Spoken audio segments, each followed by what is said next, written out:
Within the sacred orature of the Yoruba diaspora, we have an amazing story called Osheotura.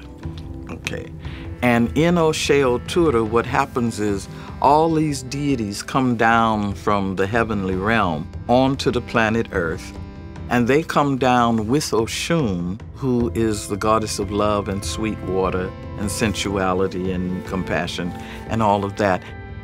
And in the folklore, when they start out trying to create the world, one of the male deities makes some comment to the effect that they really don't need Oshun. Okay. And she's very sensitive to insult, by the way, you know. So Oshun decides, oh, well, you'll see. And she goes and she sits on the moon and spends time looking in the mirror and powdering her face, you know.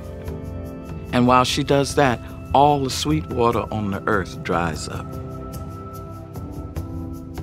And they can't do nothing, you know. They can't build no houses. They can't make no tools. They can't grow no food. They can't create nothing. Nothing is working because love has left the planet, okay?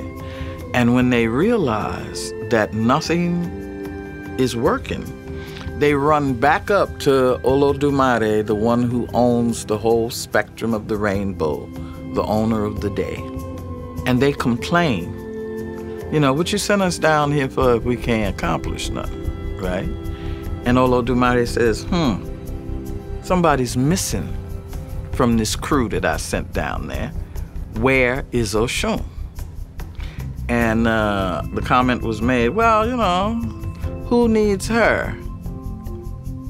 And that's when Olodumare summons Oshun from her resting place where she's just, you know, kicking back, waiting for them to recognize what's happening.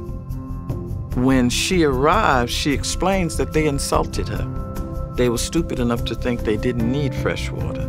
They didn't need sensuality. They didn't need love. And so the Most High makes them apologize to her, okay? And I love this part, you know, in the Odu, it says, she accepted their apology and she told them, don't let it happen again. Now, I want to say very, very clearly that Osheotura is a very, very important story in my tradition. All of the stories we see, when they hit the tray, when they arrive in front of us, we look for the manifestation of the story around us. To have Oshun leave us is a very, very dangerous thing, okay? And we see it in things like fracking. What's happening to our water supply? We see it in things like the way that they are raping the queen bee. Honey is sacred to Oshun. We see it in the sex trafficking of children that's going on this planet. All of these things we read as signs that we done pissed Oshun off. And so for the last 10 or 12 years, there have been priests all over the world going to the river, going to places where the river's dry, and making offerings and begging Oshun to come back to us.